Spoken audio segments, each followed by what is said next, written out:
natin tonight. Of course, Second Peter is written by Apostle Peter, or widely known as Saint Peter. Amen. So in this scripture, Peter addresses the dangers of false teachings or false teachers. So sasabihin natin, hindi naman ako nagtuturo sis, so okay lang.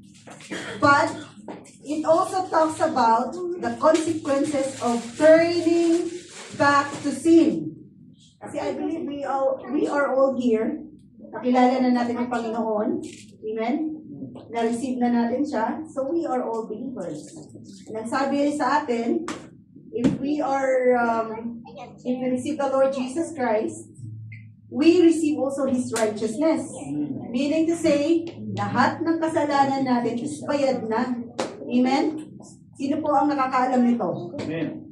Sinong hindi nakakaalam na bayad na yung kasalanan mo? Meron pa ba? Praise God, wala na. So, ibig sabihin, we all know na lahat ng kasalanan natin are all paid by the Lord Jesus. Dahil ang dugo na, di ba, in the Old Testament, ang ginagawa is that meron tayong yearly, hindi tayo, sila, noon. Mga ninuno natin, may ritual silang mag-offer ng mga animals for the atonement of their sins. So, kumbaga, absuelto sila ng isang taon. But they have to offer a perfect, blameless animals. And who would do that? It's the high priest ng panahon na yon. So, imagine that kung ganun pa rin until now. Nag-aagawan na tayo ng mga iaalay. Malamang mahal na yung mga animals ngayon na iaalay. Amen? So, bakit ko sinasabi yon? Bakit ko sinasabi yon? It's because since we are already righteous, pinanggap natin ang Panginoong Jesus, bayad na yung mga kasalanan natin. Amen? But, thank you, God. So, dahil doon, di ba ang sabi sa Bible, the wages of sin is death. So, ang kabayaran daw ng kasalanan ay kamatayan. Since we are all sinners, sabi din sa Bible, for all have sinned and fall short of the glory of God. So wala palang nakaabot sa pamantayan ng Panginoon. So we all sin. So meaning to say, we are subject for death or kamatayan. And because of that, that's ang ganda kasi ng plano sa una ng Panginoon eh. Ang plano niya, He has a wonderful plan for us. He wants to live with us in alam mo yun, na panghabang buhay. In communion with the Lord. Dapat, di ba, remember si Adam and Eve, they are walking with God in the Garden of Eden. Di ba? They walk with God. So, syempre, nung nagkasala si Adam and Eve, they were cast out sa presence ng Panginoon. It is the eternal separation. Ang death na sinasabi doon sa kabayaran ng kasalanan is death is the eternal separation from the presence of God. So, nawala sila ngayon. So, yun yung naging consequence ng kasalanan. And because of that, dahil na sinabi natin, grabe yung pagmamahal ng Panginoon sa atin, sa tao, sa sangkatauhan, sila na din mismo, or ang council, or the triune God, alam mo yun, sila na ang gumawa ng paraan how to save mankind. Kasi we are created in His likeness and image to worship Him. Ngayon, nawala yun yung na yun. Because of the sin na nag-separate sa tao kay Lord. And because of that, we deserve to die. And because of that, kaya meron doong in the Old Testament, nag-o-offer sila to worship God. Nag-o-offer sila through the high priest. Let's say ako, high priest, ito yung offering ko for the Lord. And they are all commanded to offer. So imagine that kung hanggang ngayon, siguro tayo na nagpapatayan para kung sino makauna sa i-offer, no? Or naging negosyo na din siya. So, those were the consequences. So, Jesus came down, alam na natin yon, the gospel. Jesus came down, nagpakatao, He was subject to yung emotions as tao, He became 100% human to save us. And because Jesus is God, yung dugo niya is so precious that can cover our sins. Past, present, and future. Kaya lagi natin sinasabi, people will not go to hell because of sin. People goes to hell for not accepting the Lord Jesus Christ and His finished works on the cross. So yun yung gospel na gusto nating i-impart or i-share sa sangkatauhan. And we have been commanded that in Matthew 28. Amen? So dito sa 2 Peter chapter 2, ito yung context niya, yung mga consequences. Since we have all been saved, according sa Ephesians 2:8. For by grace you have been saved. So all you have to do is to profess your faith in the Lord Jesus Christ and accept Him as your Lord and Savior. Saved ka na. Ang dali lang pala sis, no? But this requires a genuine or ang totoong repentance mo at pagtanggap mo. Tsaka naman natin it's between you and the Lord actually. Even tayo, na tinitingnan ko kayo, tinitingnan niyo ako, we cannot really say, kasi si Lord lang naman ang may alam ng lahat. He is the discerner of hearts. Amen? Siya lang ang nakakaalam. So that is why, sa atin na tao, it's impossible for us to determine the talagang eternal destination ng isang tao. It's between you and the Lord. But, ang binigyan din naman tayo ng salita ng Diyos, ang sabi niya, if you are, if you have love for one another, indeed you are my true disciple. And also, fruitfulness is being considered, kung fruitful tayo sa buhay Kristiyano natin, then it will be considered also as the mark of being a Christian. Amen? So, balik tayo dito sa sa topic natin. So, tayo, actually, ang crowd ni Peter, or ang sinulatan ni Peter sa liham na ito are the believers, so-called believers in sa panahon na yon. But, so let me just give you the word na para maintindihan natin. Let me read it to you. So, ang title pala ng topic natin ngayon is Worse Than Before. Worse than before. Sabihin nga natin, worse than before. Tataka ba kayo bakit worse than before? And this is very important for us believers na maintindihan natin ito. Bakit natin sinabing mas malala pa kaysa una? Worse than before. So, as we go along, maiintindihan natin ang title ng ating topic. So, 2 Peter 2, chapter 2, verse 20 says, and when people escape from the wickedness of the world by knowing our Lord and Savior Jesus Christ. Ano sabi? Can you all read it for me, please? 1, 2, 3, with conviction po. Go. And when people escape from the wickedness of the world by knowing our Lord and Savior Jesus Christ, and then get tangled up and enslaved by sin again, they are worse off than before.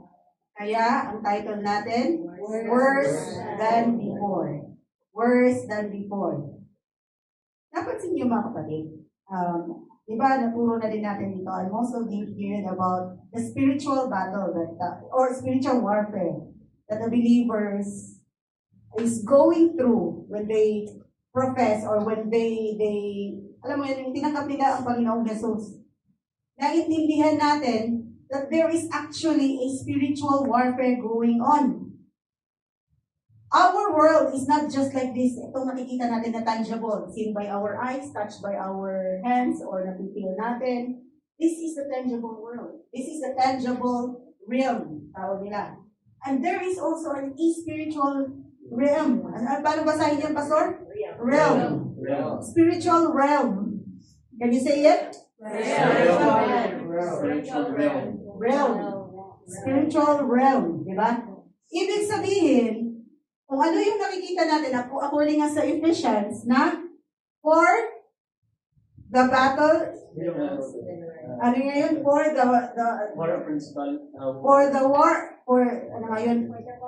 the battle is not of flesh, hindi daw dito sa flesh, hindi dito sa mundo, hindi yung nakikita nyo na nararamdaman nyo, sinuntok na si Ate Eva, but our war is against the principalities. Pag sinabing principalities, yung mga rulers of darkness, diba? Sino bang rulers ng darkness? Sino bang ruler? Si Satan. So, ibig sabihin, ano man yung ginagawa natin in physical, meron niyang spiritual backbone. Pag nag-ano tayo, let's say for example si Ate Eva, nag-attitude sa akin, hindi siya ang kaaway natin dapat. Let us know that there is something in spiritual that is going on na nag-i-influence kasi as believers, wala na po tayong possession ng spirit, ng demonic spirits as believers. Kasi in us is residing the Holy Spirit. That is why hindi pwedeng dalawa silang mag-reside kayo. So it's already a parang bondage na ba? Kasi gumawa ka ng kasalanan. Since parang you keep on doing it, repeating it, di ba yung cycle na sinasabi natin? How to break the cycle of sinning or yung habitual sinning. It's because may bondage na. Kumbaga sa umpisa, yes, na-influence ka, and then you keep on doing it, andun na yung stronghold. Nakapag-group na siya sa'yo. That is why you keep on doing it. So, that talks about sins, yung mga addictions. Kasi, talaga namang, there is a spiritual, kasi pag naintindihan natin yung spiritual world, meron din silang mga ranggo. Yung mga jealousy, yung mga rage, mga anger, meron din silang mga spirits yun sila, demonic spirits. Sabi nga di ba, parang ang iba pa yan, legions. Ano bang legion ng spirit of anger? Andyan yung resentment, andyan yung bitterness, andyan yung rage, manipulation. Yan sila, magkaka-legion yan sila. Magkaka-kampaniyan sila. So that is why magtataka ka ngayon, pag may anger issues ka, sunod-sunod mo yun. Andyan na yung si jealousy, andyan na yung si ganito. Tapos, let's say for example, may lying spirit, andyan na yung magsisinungaling ka, magmamanipulate ka, yung being double-minded, yun yung mga legions naman niya, yun yung mga group niya, mga categories niya yun. So, ganun po ang nangyayari sa spiritual world. Amen? So, anong kinalaman yan sa topic natin ngayon? It is because, actually, when we received the Lord Jesus Christ, we have been given, we are empowered actually. We are no longer slaves to sin. Kasi pag meron kang mga ganun, that's sinning, di ba? We are no longer slaves to those.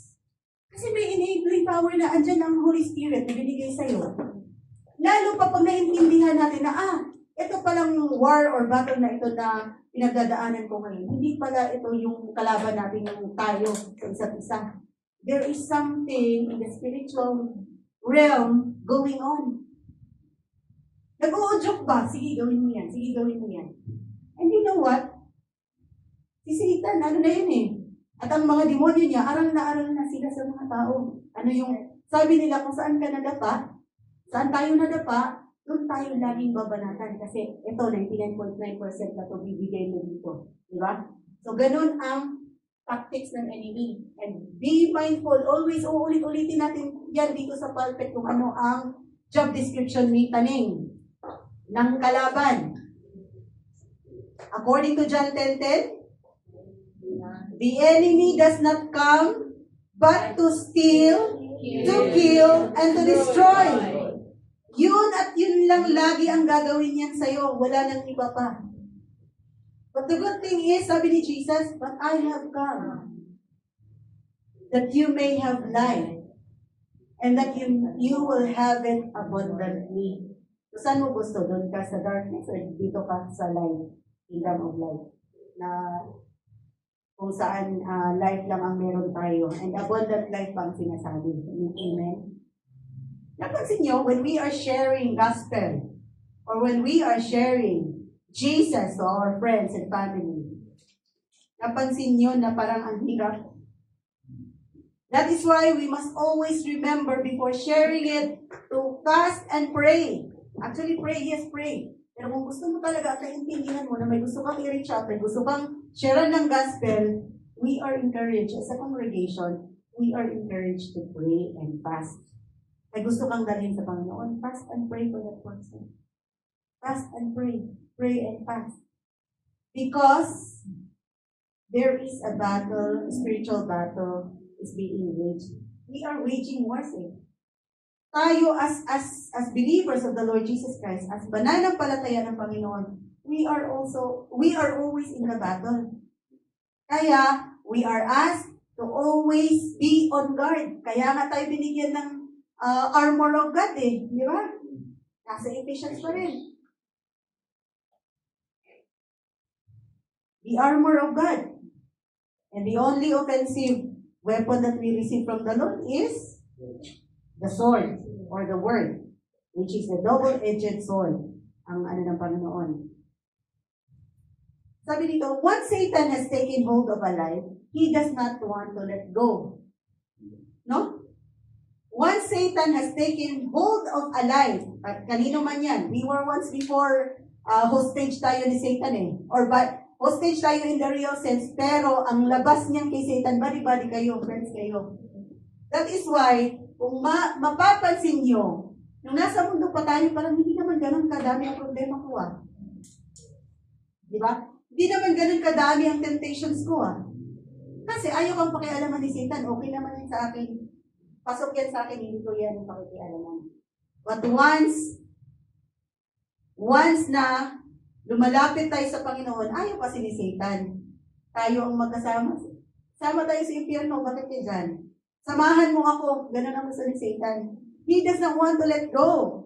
So when he sees people making advances towards Jesus Christ, he will do everything in his power. And all his legions, the demonic legions, ipapadala niya yan sa'yo. He will be assigning legions of demons para bantayan ka, para i-tempt ka, para i-test ka. Hindi talaga, temptation talaga ang papadala niyan. Hindi testing, kasi ang testing, di ba? Ang result ng testing is the strength of our character. But the temptation, gusto talaga niyang ma-fall ka, ma-stumble ka. Kaya temptation talaga ipapadala niyan. Praise God. And, eto pa, he's always on duty. Although hindi naman siya all present, hindi siya 24 hours nandyan, pero marami kasi sila. So, palitan yun sila ng duty. O ngayon, spirit of anger muna dito. Maya, pagod na yan. Okay, si resentment naman. That is why, in our solitary moment na mag-isa ka, na hindi ka nagsusok sa word, or nag-worship kay Lord, ang laging laman ng utak mo is worries.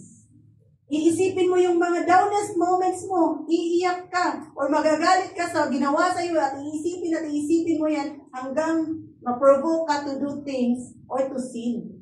Ganun ang gagawin ng kalaban sa iyo.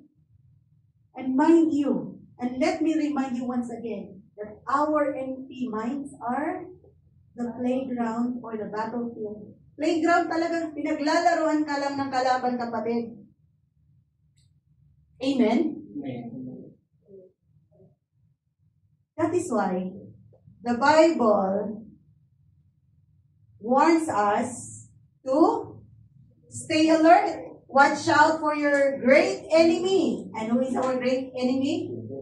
The devil. He prowls around like a roaring lion looking for someone to devour. Laging nakaabang ang kalaban. Ito, konti na lang, magagalit na to. Sige, sundutin mo pa. Ganun ang gusto ng kalaban. Hanggang sa ma-provoke ka and you will be sinning. Yun ang gusto ng kalaban sa atin. Praise God.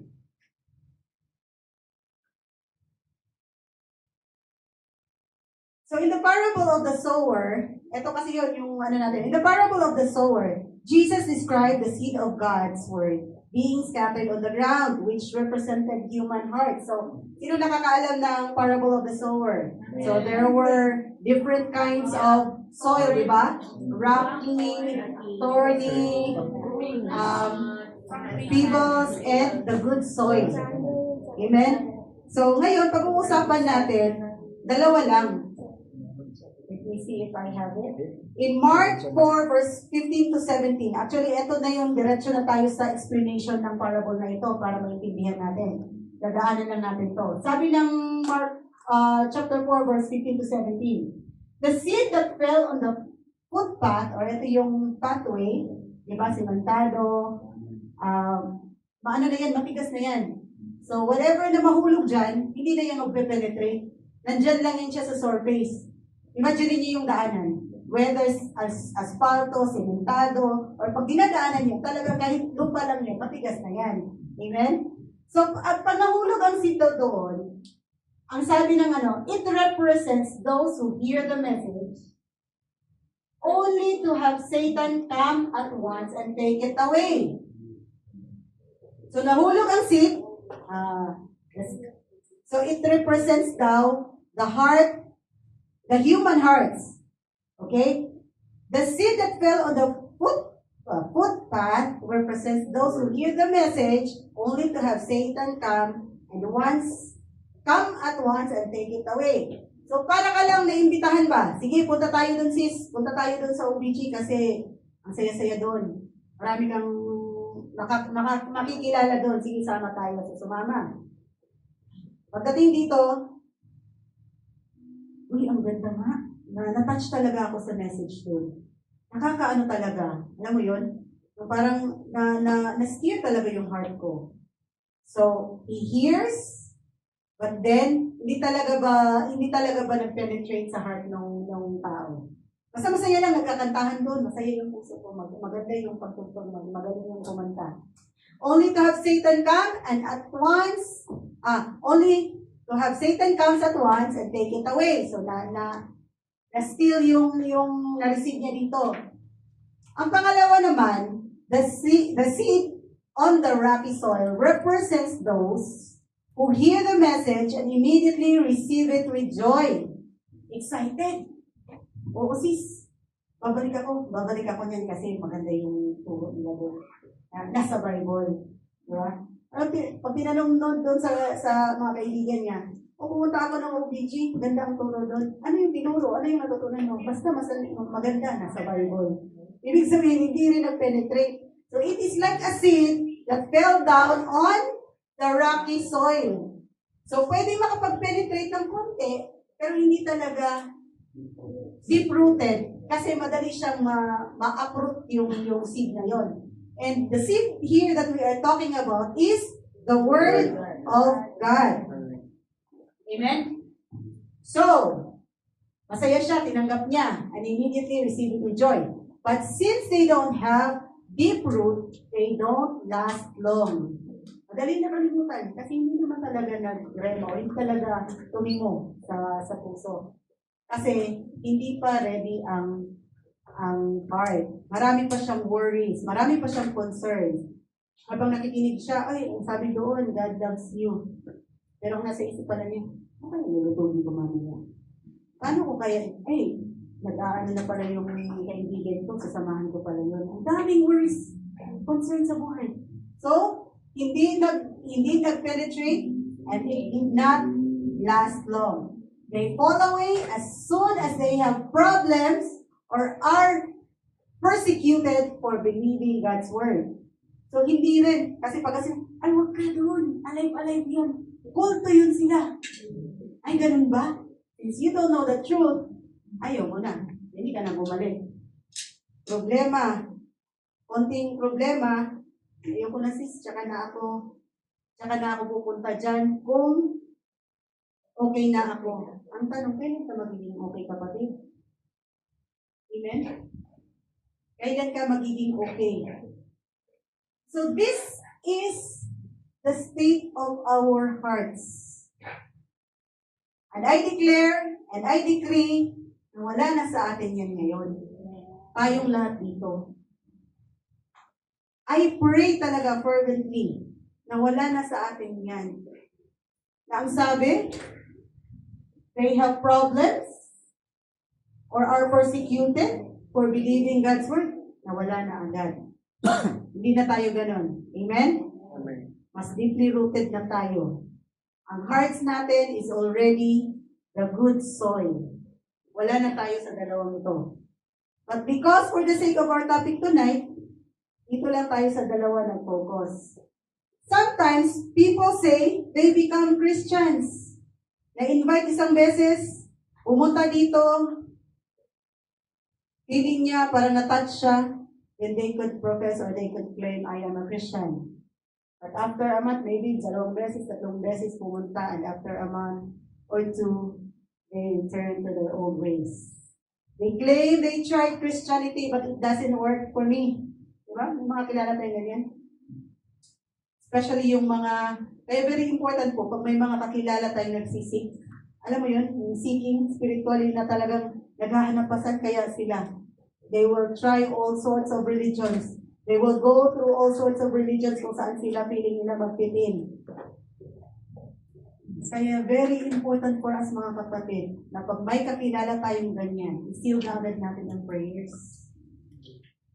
Kung talagang importante yung taong yun sa'yo, you really have to fast for that person. Talagang idulog natin sa Panginoon, Lord, si ganito. Lord, di ba? Kasi maagaw pa yun ng kalaban. Or madiscourage, baka isa siya sa mga ganito. But praise be to God, kasi tayo naman, we don't conclude na itong tao na to na soil number 1 ang puso nito. Kasi it might be a matter of time. Amen? Huwag lang natin tigilan. Huwag natin tigilan sa pag-share. At of course, let your lives, let your actions be a testimony kung anong secrets, kung kanino ka, kung saan kingdom ka nabilong, kung sino ang Panginoon mo.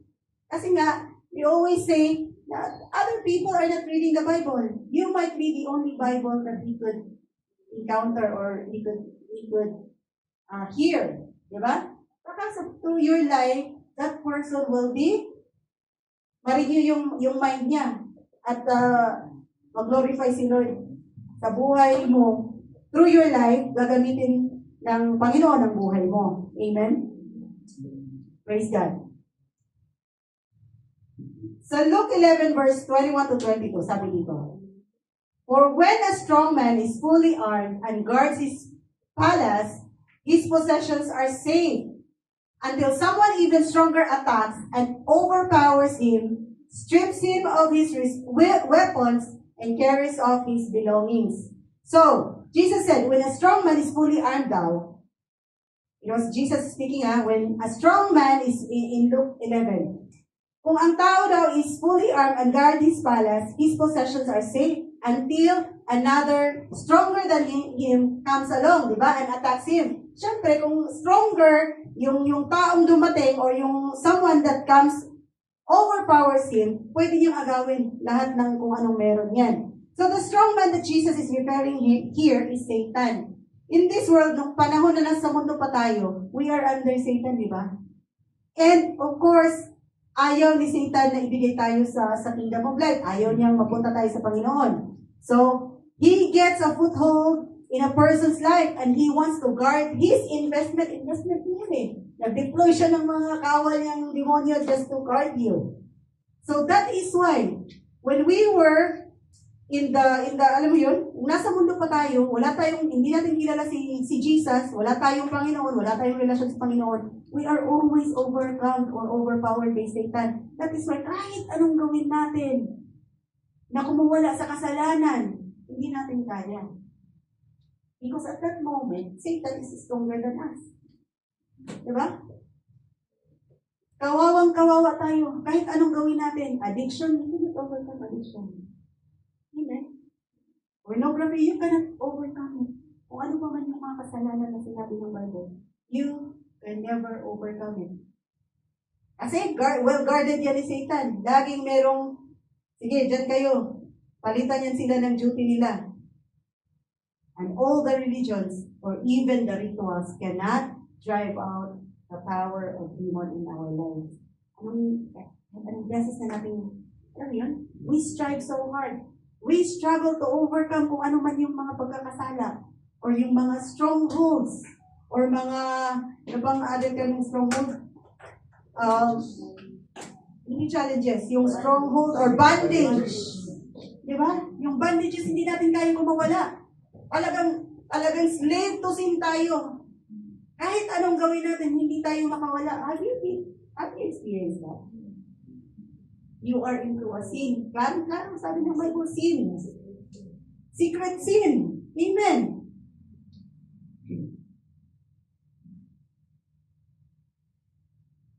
Sad to say, talagang meron pa rin talagang even na naging Kristiyano na tayo, tinanggap na natin ang Panginoong Jesus, talunan pa rin tayo, we acting like a defeated individuals kahit man Diyos na tayo. So in the previous life, walang Jesus, walang Panginoon, walang relasyon, you can never, hindi talaga natin kaya. Siguro mga isang oras lang. Di ba? Bigyan ko na itong pag-iosig. Hindi na talaga ako mag-iyoso eh. Hindi na talaga ako iinom. Naanyayahan lang. Sige, yun lang naman. Bukas na lang ulit ako magsimula. Parang diet lang ba? Pero alam nyo, kahit yung diet, offer na natin yan kay Lord. No? So, eto ang ibig sabihin niya. Now, when a strong man is fully armed, si Satan, grabe, with all the deployment yan eh, assigning his demons. His possessions are saved until someone even stronger, ang tanong, sino yung stronger na yan? Attacks and overpowers him, strips him of his weapon, and carries off his belongings. So praise be to God. This is the only one, and this someone who is even stronger comes in. According to the Gospel of Luke, is of course no other than Jesus Christ. That is why mga kapatid, we need His help. We need the help of the Lord Jesus Christ. So when people make a few moral changes, let's say for example, New Year's resolution, or talagang nahihiya na akong gawin itong kasalanan na to. So we make few moral changes sa ating mga ginagawa. We start to feel better about ourselves. Masaya na kasi one day na akong hindi for example, one day na akong hindi nag-sugar. Masaya na. They begin to trust in their own strength. Diba? Nakayanan ko ng isang araw na hindi nag-sugar? Diba? Nakayanan ko ng isang araw na hindi nagkanin? We brag about our accomplishment na yan natin pag isang araw hindi ka nag-sugar, no? And we begin to think na kaya naman pala ng ako lang. I don't need Jesus. So it's the same is true sa ating mga other na mga vices, sa ating mga secret sins, sa ating mga ginagawang hindi godly. Di ba? Pag napagtagumpayan mo ng isang araw, dalawang araw, isang linggo, parang feeling mo, oh, I made it. Di ba? Ang galing ko talaga. We think we don't need God anymore. So in the essence, the devil has them right where he wants them. Yun pala ang gusto ni Taning. Yun pala ang gusto ng kaaway sa atin.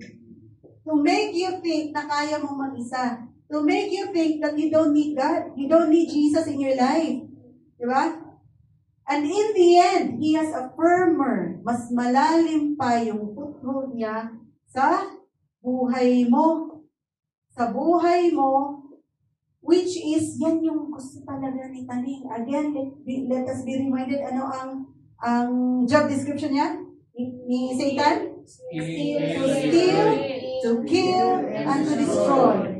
And part of his plan is already taking place pag yun ang inisip mo. Amen? The Bible says, when people escape from the wickedness of the world by knowing our Lord Jesus Christ, our Lord and Savior Jesus Christ, and then get tangled up and slave in sin again, they are worse off than before. Sabi kanina sa Peter, di ba? So, let me share with you ang ano yung mga previous na verses before this chapter, verse 20. Sabi dito, they promise freedom, but they themselves are slaves of sin and corruption. This is actually talking about the false teachers during the time. Sabi dito, ito lang ang gusto kong i-share sa inyo actually. For you are a slave to whatever controls you. So, ibig sabihin mga kapatid, if your sin or if your vices is controlling you, tama nga naman, you're slave to it. Amen? If your greed is controlling you, you're slave to greed. If if your pride is controlling you, then you're slave to pride. Amen? So kayo, mamili kayo. Saan niyo ba gusto maging slave? Slave of God, which is, wala tayo, win-win situation tayo pag nasa Lord tayo. Or slave to whatever controls you in this world. Pinakawawa tayo. Well, in fact, when we receive the Lord Jesus Christ, we are already victorious. We are already overcomers. So that is why, as believers, huwag na tayo magpa-control sa mga bagay na yun. That is not of God. Amen? And in 21, sabi niya, anong sabi? Let us read again the 20 bago tayo mag-21 kasi para maintindihan natin. Sabi niya, and when people escape from the wickedness of the world by knowing our Lord Jesus Christ. So, ang ganda nito, no? Basahin natin din, isa-isahin natin, dissect natin mamaya. Knowing the Lord Jesus Christ, and then get tangled up and enslaved by sin again, they are worse off than before. At ang sabi sa 21, it would be better if they had never known the way to righteousness than to know it and then reject the command they were given to live a holy life. Kaya nasabi ng Lord yan, mas mabuti pa hindi nyo narinig. Mas mabuti pa hindi nyo nalaman ang way of righteousness. Rather than nalaman nyo, tinanggap nyo, and then you reject it later on. And in 22, matindi to, Lord. Strengthen our hearts, Lord. 22 ang sabi, they prove the truth of these proverbs. Grabe. A dog returns to its vomit. And another says, a washed pig returns to the mud. Alala ko dito si Pastor Patrick. Alam mo yun? Nakalaya ka na kapatid sa kasalanan. You have been freed already. At para kang aso, sabi, it's not my word, it's the word of the Lord. Masakit, yes. But this is the word of the Lord. Let it rebuke us. You are like a dog. Sinuka mo na, tapos ini-sniff mo naman kasi gusto mo na naman kainin. Imagine that. That's worse. And during that time, sa panahon sa Israel, sa panahon na ito, it's worse. It's the worst na mangyari. To call a person a dog. Inihalin tulad sa isang aso. And worse pa, sabi nga ni Pastor, naligo ka na anoon, hinugasan ka na anoon, tapos bumalik ka na naman, naglupasay ka na naman sa puti. Who is in the right mind na gawin yun? Amen? Gusto mo, naligo ka na, hinugasan ka na sa kasalanan, you are whiter as snow. Diba? Hinugasan ka na ng dugo ng Panginoong Jesus, and you wanted again, bumalik sa putikan?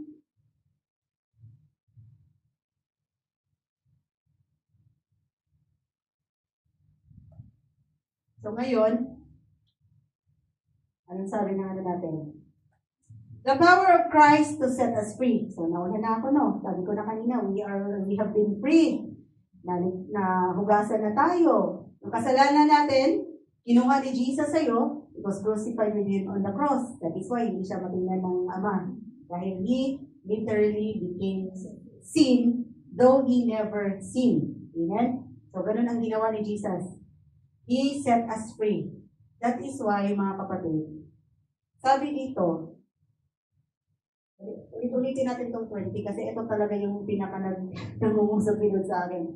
And when people escape from the wickedness, so nung tinanggap natin ng Panginoong Jesus, we have already escaped. Ano ba yun? Asa na ba? Escape from the wickedness of the world.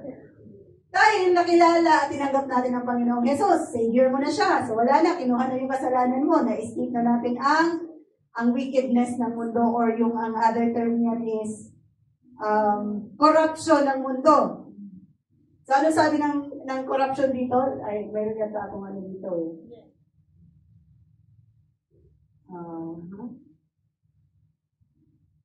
Ano ba dyan? Okay. The corruption of the world refers to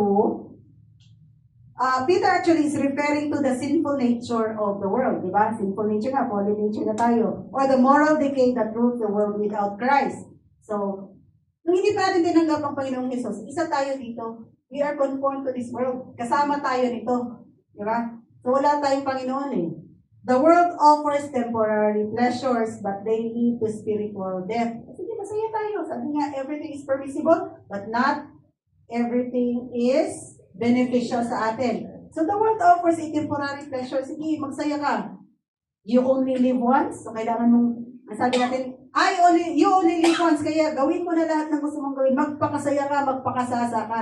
That's what the world tells us. But these things, or these activities, or these things that we are doing will lead us to spiritual death. So actually, we were dead before. Bago natin tinanggap ang Panginoon. We were separated from God before. So, ang anong sabi dito? We need the knowledge of Christ. So, ang knowledge, knowing the Lord Jesus Christ, is not merely intellectual. Kilala ko si Jesus. Sabi nga natin, even Satan, even the demons, they tremble, they know, pero they believe. Pero wala rin saving power yun sa kanila. Di ba? Knowing Jesus is not merely intellectual, but it involves a transformative, saving relationship through Christ. Believers are free from the dominion of sin, which is found in Romans 6:14. For sin shall not have dominion over you, for you are not under law, but under grace. So ito yung sinasabi ko mga kapatid. Once we have Jesus in our lives, tinanggap natin, wala na pong dominion, wala na, hindi ka na under ng power ng sin, even death, di ba? Death, where is your sting? Sabi ng Bible din. Wala nang power ang death, wala nang power ang sin sa atin. But we are no longer under the law kasi tinanggap na natin ang Panginoong Jesus. But we are under the grace of the Lord Jesus Christ. So when we are under His grace, sabi nga laging sa exhortation ni Randy sa grace is not license to sin. Sis, pwede na akong magkasala, gumawa ng kasalanan kasi sabi mo kanina, past, present, and future sin, pinatawad na. But this grace that we are referring here is not the unsaved, unmerited, the unearned favor of the Lord na salvation, but the enabling power to say no to sin. So, paano yan, sis? Paano yan gagamitin? Paano nga ba gagamitin? Anong practical example? When you are sinning, sabi nga ng Bible, di ba? 1 Corinthians 10:13, Discipleship 101, there is no temptation that has overtaken you, which is common to man. When you are tempted, God is faithful, and He will provide a way out. That's the grace. God is providing a way out. Lord, may temptation. Tulungan mo ako dito, Lord. Di ba sabi mo, no temptation has overtaken me? Di ba sabi mo, may grace ka dito, Lord? Lord, give your grace. Help me. Help me say no to sin. And of course, you have to flee from that temptation. Huwag kang magpaka-super, tawag ito, parang ang feeling mo ba, super, tawag super faith ba yun, or super religious na hindi ako tataglan yan. Hindi na ako matitempt yan kasi, di ba, grabe na yung faith ko or kaya ko yan. Okay lang kung dinulog mo na sa Diyos. at hindi mo kagustuhan na napunta ka sa lugar na yan or sa parang lion's den ba? Nasa bunganga ka na lumalapit ka sa bunganga ng leon. Kasi hindi naman ako kakainin yan. Pero lumalapit ka, pinitis mo. Di ba? Just like our example always na ayaw mong matempt na uminom, pero sumasama ka sa night out ng mga barkada mong hindi naman godly. And it will end up, sige, chicken lang naman. Sige, konti lang naman. Hanggang hindi mo na namalayan, lasing na lasing ka na pala. One sip lang hanggang sa naging lasing na. Amen? So you have to flee from that temptation. Huwag kang magpaka-superhero na kaya mo.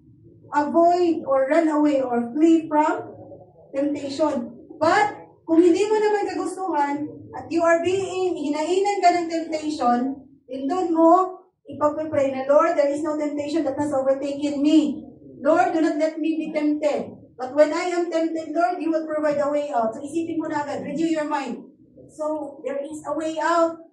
Find that way out. Hindi, find that way in. Thanks, God. Find that way out na sinasabi ng Bible. There is a way out, mga kapatid. Kaya laging iisipin, pag may temptation, there is a way out. Hindi lamang po ito temptation na when it comes to immorality or whatsoever, sa lahat ng pagkakataon that we are being faced with temptation sa buhay natin. And then, temptation to sin. And alam niyo naman kung ano mga sin na sinasabi ng Bible, di ba? So, we are old enough to know ano yung mga kasalanan. Kasi maliliit pa lang tayo, alam na natin. Sinasabihan na tayo ng magulang natin, hoy, kasalanan yan. So, more or less, alam na natin ang mga kasalanan. Amen? But of course, by reading our Bible always, mas lalo nating malalaman. Amen? So, I encourage you mga kapatid, then read your Bible always. Every day, sabi ng kanta. Praise God. So, ngayon, alam na natin kanina yung ano natin kanina? May power na binigay si Jesus to set us free. We are given the Holy Spirit, who is also our enabling power to say no to sin. So, when faced with temptation, call upon the name of the Lord. Lord, sabi mo agad si Lord, to deliver you from temptation. Hindi to temptation. Diba?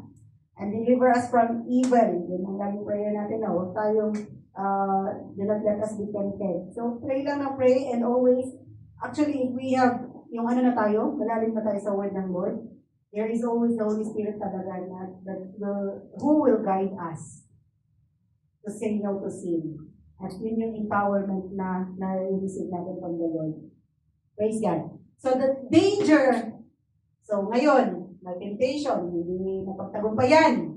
So, ang tendency is, we do the same sin again. So, what's the danger in returning to sin after mo natanggap ang Panginoon?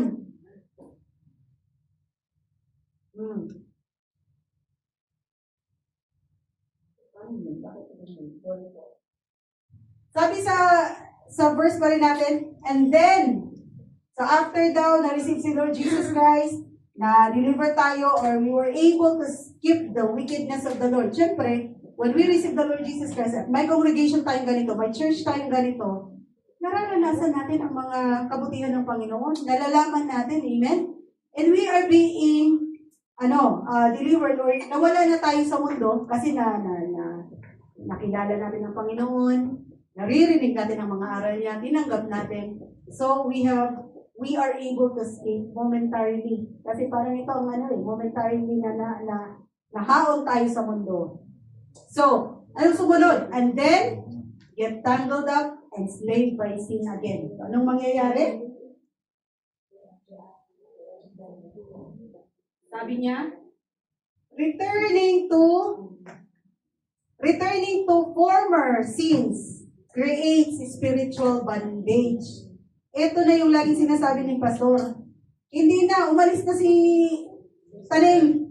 Pero naiiwan yung bandage, nagkaroon ng stronghold sa atin. Kaya lagi na natin ginagawa, kahit Lagi natin, ito talaga si Satanas talaga to. Sabi siguro ni Satan, ako na naman. Decision mo yan. Free will mo yan na magkasala. Wala na ako. Nag-iwan lang ako ng stronghold. Pero ikaw, ginawa mo na ng ginawa although you have that ability or hindi ability. You have that empowerment na sana eh. You overcame once, ngayon bumalik ka. And there is a spiritual, a bondage that has been left sa sistema mo. What we once escaped now ensnares us. Natrap na naman tayo. And even more deeply. So this is the danger. Once napagtagumpayan na natin, huwag na natin balikan. Kasi it will be even more deeper ang magiging effect sa atin. Ano daw illustration dito? Like a man freed from a trap but voluntarily walking back into it, entangling himself worse than before. Bumalik ka pa talaga. Tinali mo pa talaga yung paa mo doon. Diba? So, ito yung magiging sinasabi ng Bible na worse than before. Entangled ka na. Paulit-ulit mo nang gagawin. Kasi okay naman pala. Wala pa namang agad-agad na, tawag ito? Consequence. Delayed ang consequence, kaya gagawin mo pa, nang gagawin, hanggang may consequences na doon ka na magsisisi. Bakit ko ba ginawa yun? Diba? Yun ang tao eh. Pag hindi immediate ang consequence, ang layong mangyari na titigilan natin yung mga bagay na yun, yung pagkakasala. But when the consequences is evident, nangyayari na. Ayun na, doon na yung pagsisisi. Bakit ko ba ginawa yun? Again, uulitin ko, sinabi ko last time. Yung pagkakasala natin, matindi po talaga ang consequence nun. To the point na talagang down ka na. Like the prodigal son, anong nangyari sa kanya? It started with a desire. Carried out niya. And then, nalugmok. Di ba? Kumain na siya. Gusto na niya kainin yung mga pagkain ng baboy. Kasi naano na siya, na walang-wala na siya, naubos na niya yung hiningi niyang kayamanan sa tatay niya. It will really pull you down to the mud. Ano bang term nun sa PMA natin? Stages ng pagkakasala natin? Talaga, hihilahin ka po talaga. Ipapahiya ka ng sin. Listen mga kapatid. Sin will take you Further. Ipapahiya ka. Idadrag ka sa mud. To the point na talagang naisip mo talagang walang-wala na. Until you repent. Until maisip mo na kailangan mong bumalik kay Lord. Ganun at ganun ang magiging cycle ng buhay mo. Indeed, sin will take you further. And while you don't stop sinning, and while you don't repent, yung consequences na yun, magkukot up. One after the other, hahabulin ka ng hahabulin hanggang hindi mo na mahabol. Hanggang hindi na matapos ang consequences. That is why, sabi ko mga kapatid, unless you stop sinning. Kasi pag may consequences ka, okay, let's say for example, nagkasala ka ngayon, ang consequences niya hanggang dito. Diba? So until hindi ka tumigil, dagdag ang consequences. So if you don't stop it, okay, hanggang dito na. Stop ka na kasi na-realize mo na kasi inaani mo na yung consequences. Nag-snowball na, correct. Nag-snowball na, hindi mo na kaya. So nag-stop ka na kasi talagang repented ka na, na-realize mo, nagbasa ka ng Bible, ito pala sinasabi ng Lord. Then you stop. Okay, grabe yung pagdadaanan mo na process sa consequences mo. But the good thing is that matatapos siya kasi you end up, you stop sinning. So kung from here lang dapat ang consequences mo kung isang beses ka na, go ka pa, another extra mile. So hindi talaga yung matatapos. But when you stop here.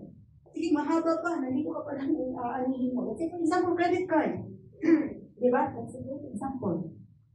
Kung nangutang ka ngayon ng 100, ganito ang 100, o hanggang 100 ang babayaran mo, hindi ka pa nag-stop. Dinagdagan mo na naman ng 1,000. So, 1,000 dito, oh. Talagang magsasuffer ka ng consequences hanggang kung magkano yung inutang mo.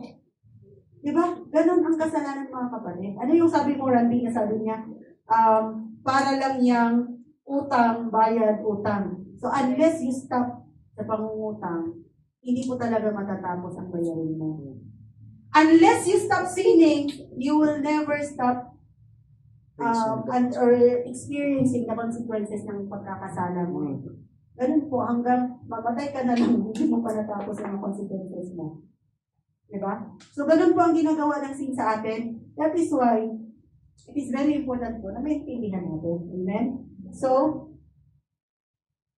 time is almost over for me. So, dito tayo, being overcome. You are entangled again to sin. And again, kahit na-overcome mo na sana yung kasalanan, you are being overcome by sin. Anong sabi? Being overcome by sin is repeated exposure to sin can deaden spiritual sensitivity, making repentance harder. Kasi, masyado ka ng, ano mo yun? Masyado ka ng nasanay. Okay lang naman pala. Ang hirap ng mag-repent. Harden mo yung heart natin. Diba? Ang hirap ng makabalik. Kalos heart. Kaya pray na naman tayo, Lord. Give me a fleshy heart na naman, Lord. Eh, isang beses lang dapat yun, no? The heart becomes hardened and the pull of sin becomes stronger. Mahirap na naman kumawala. Kaya iyak ka na ng iyak. Kahit repented ka na, nagsisi ka na, iyak ka pa rin ng iyak sa consequences kasi nandyan na. May ano na siya. May ano na yun? May foothold na ang bandage na yun sa'yo. Masakit na sa puso. Anong sabi ng Hebrews 3:12-20? Be careful then, dear brothers and sisters. Make sure that your own hearts are not evil and unbelieving, turning you away from the living God. You must warn each other. That is why it's very important to have this kind of community. Who will warn you if we are being warned or alam mo yung na-rebuke tayo? Kasi tayo dito, ano po, kung hindi tayo concerned, ano pong pakialam ko sa'yo?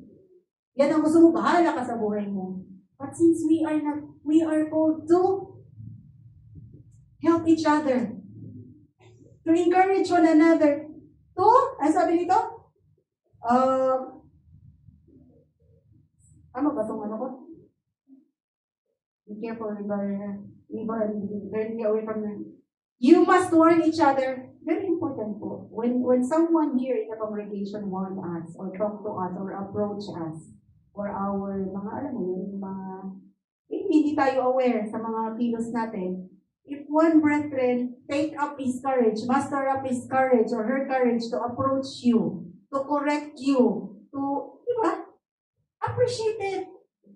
Kasi mas worst ang internal or ang spiritual consequences noon pag hindi ka kinorek, kapatid. Di ba? Every day, each other every day. Ang sinasabi, every day. While it is still today, so that none of you will be deceived by sin and hardened against God. Kasi pag hindi ka kinorek, talagang ito ang tendency. Madidisip ka talaga ng sin. Okay lang to. Hindi lang sin. Sarili mo na mismo ang nagdidisip sa'yo. Ikaw na, ginajustify mo ang mga ginagawa mo. Okay lang. Kaya ko naman ginawa yun kasi na-provoke ako eh. Ano ba? Di ba sabi, out of the abundance of the heart, the mouth speaks, or yung actions natin is out of the abundance of the heart. Ano ba? What are you filled of? Are you filled with the love of God? Di pag tinapig ka, dapat love of God ang lumabas sa'yo. Di ba? God bless you, kapatid. Kunin mo ang plate number yan. In-overtake ka, kunin mo ang plate number. Akala pag-prepare natin yan. Amen? So if you are filled with resentment, syempre, konting tabig lang, resentment lang ang lalabas sa'yo. If you are filled with kung ano-ano pa man yung mga hindi maganda or maganda, kung sabi niya, sa cup mo, pag natapon yan, ang tanong, bakit natapon? May laman eh. Ano bang laman? Kung kape ang laman yan, kape ang matatapon. Kung tea ang laman yan, tea ang matatapon. So in your hearts, mga kapatid, whatever your heart is filled with or of, puno ba yan ng pagmamahal? Puno ba yan ng salita ng Panginoon? Dapat ang lumabas sa bibig natin, o lumabas, magmamanifest sa mga kilos natin, should be ganun din. Love of God, love to others, yung words of God, encouragement, hindi puro anger, hindi puro complain, and the likes. Amen? Praise God. Bakit bumabalik-balik yun? So, entangled with sin again. Entangled to sin again. They are worse. This is our ending. They are worse off at the end than they were at the beginning. So, kung bumalik ka sa dati mong gawin, bumalik ka sa dati mong buhay, you were already translated from darkness to light, and then again, bumalik ka sa darkness, ginagawa mo na naman lagi yung napagtagumpayan mo na, naging worse ka na than before. Anong sabi sa ano? The condition becomes worse than before. Bakit ulit-ulit naman ako? Sabi ng Luke, when the unclean spirit, you remember this?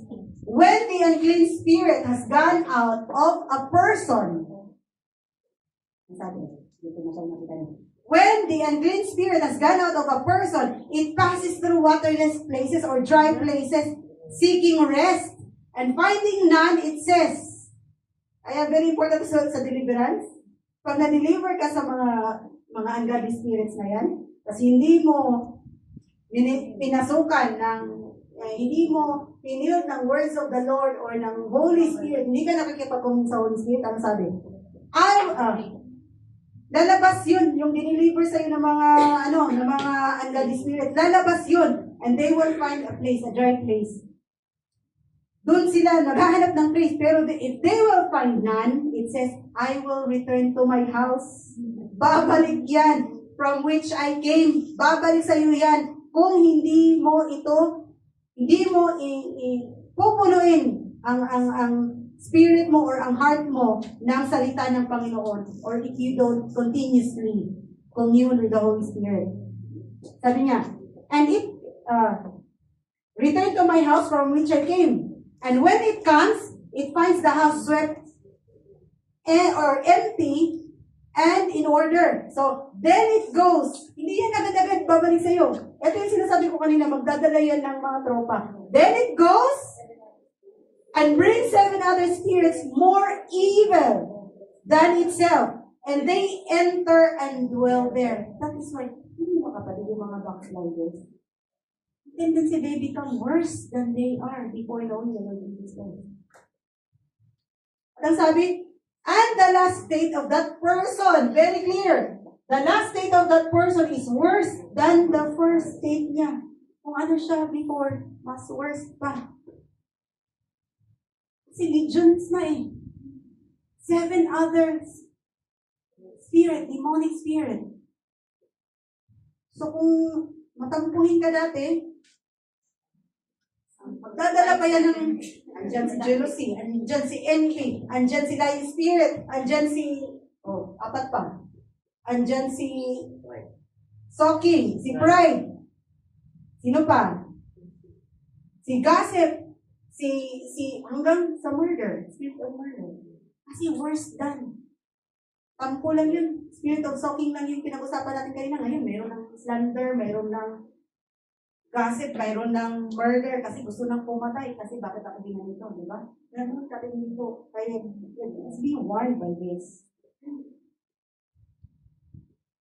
And the warning that is found in Hebrews 6, verse 4 to 8. Sabi dito, hindi ko kayo tinatakot, pero matakot tayo.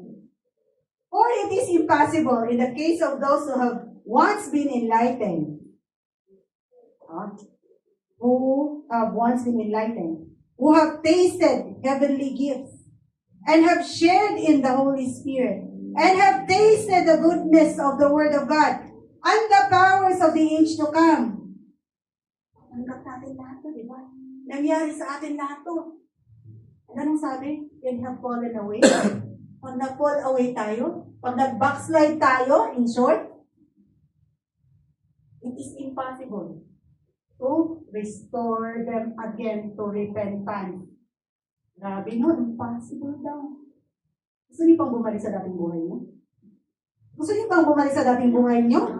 Na-enlighten ka na?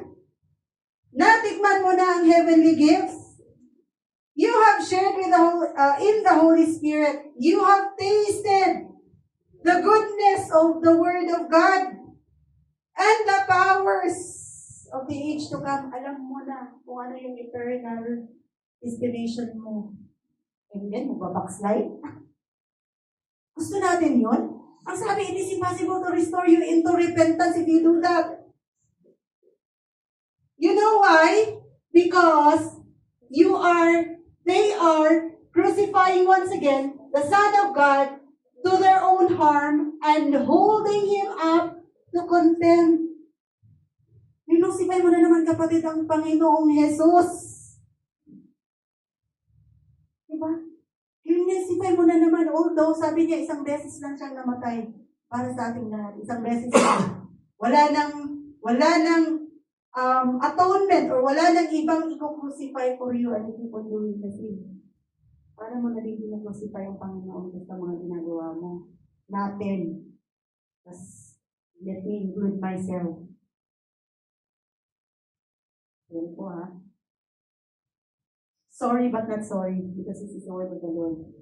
Lahat tayo tinamaan. Kaya grabe yung iyak ko. Sabi ko, grabe ka naman Lord. Hindi ko alam ang i-preach ko tapos binigyan mo ako nito.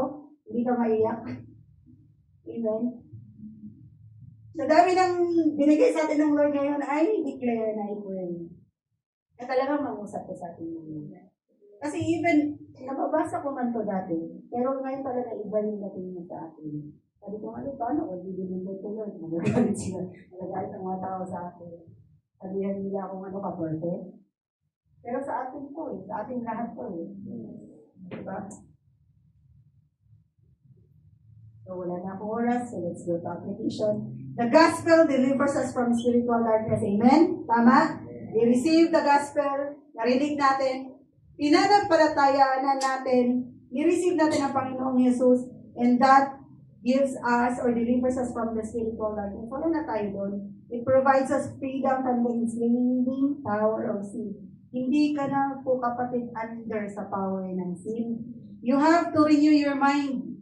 Sa tuwing pinapahirapan ka ng sin, sa tuwing pinapahirapan ka ng mga bagay that is not godly, remember this, I am no longer slave to sin. Sin has no power over you. Wala nang power ang sin sa atin, but we are still allowing sin to overpower us. So, believers must remain vigilant in our walk with Christ and resisting temptation and staying grounded in the Word. Yun lang po talaga. Pansin nyo, pag wala tayong, hindi na tayo nag-a-attend, hindi na tayo nagbabasa, sarap talagang magkasala. Although, andun na yung conviction kasi may Holy Spirit na, pero hindi natin napagtatagumpayan. Because we lack with the Word of God. Hindi tayo nag-devotion, hindi tayo nagbabasa ng salita ng Lord.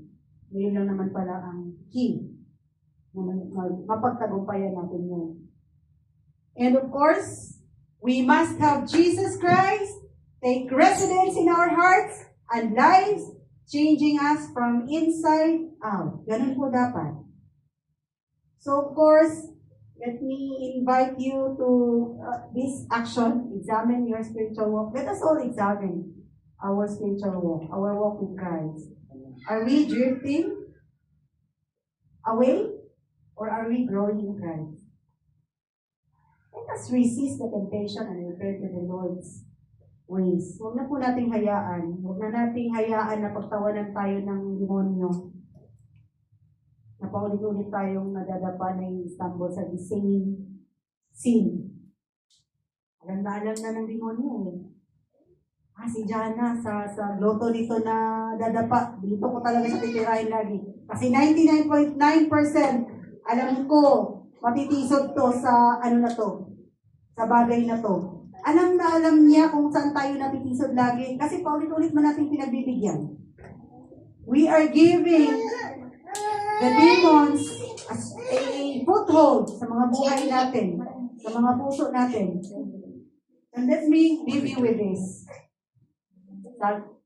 Sabi ni sa 2 Peter 1 verse 10. Therefore, my brothers and sisters, mga kapatid, make every effort. Hindi lamang po tayo passive, but let it be na make every effort to confirm your calling. Kasi tinawag na tayo. And your election. For if you do these things, you will never stumble. Amen? Salita ng Panginoon, no? Make every effort. Dapat tayong mag-effort, mga kapatid. Hindi lamang po passive. Naupo lang tayo, makikinig, pag-uwi, nakalimutan. Parang malaking eraser. May malaking eraser yata dyan sa pintuan eh. Paglabas, nakalimutan ang lahat ng natutunan natin dito. Make every effort to confirm your calling in election. For if you do these things now, you will never stumble. Let us all stand po. Hallelujah. Hallelujah. Hallelujah. Father in heaven, we just want to thank you, Lord, for teaching us tonight, for rebuking us, O Lord, for revealing to us, Lord God, yung mga consequences, Panginoon, if we continue allowing sin to overcome us. If we continue allowing the kingdom of darkness, Panginoon, na pamuno sa amin, Panginoon. Lord, you've given us the Spirit of the Holy Spirit. You have made us overcomers through the Holy Spirit. Lord, you have given us your words. You have given us your instructions already, Lord. Binigay mo na ang lahat, Lord. Spoon-feed pa nga, Lord. Binigay mo na ang lahat, Lord. Wala kaming karapatan na mag-complain. Wala kaming karapatan, Panginoon, na questioning, Lord, ang pamamaraan mo. Lord, your ways are higher than ours, Panginoon.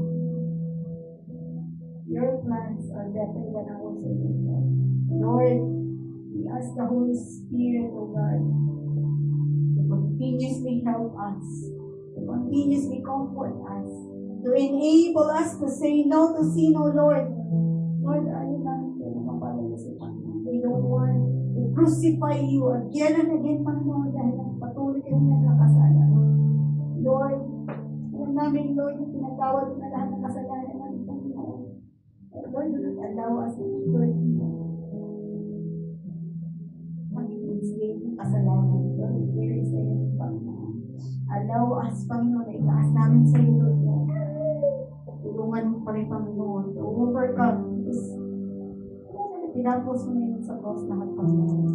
That is why, Lord, all we have to do is to put our trust, our faith in you, Panginoon, to ask you, to commune with you always, to read your word, Panginoon. Salamat, Lord. Hindi ka nagugulang sa amin, Panginoon. Your mercies are precious, Lord. And your love endures forever. Yun ang pangahawakan namin, Lord. So that, Lord, when Jesus returns, Panginoon, we will be appearing with you in glory.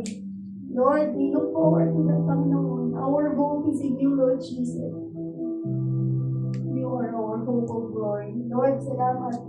This is our prayer. In the mighty name of Jesus, we pray. Amen.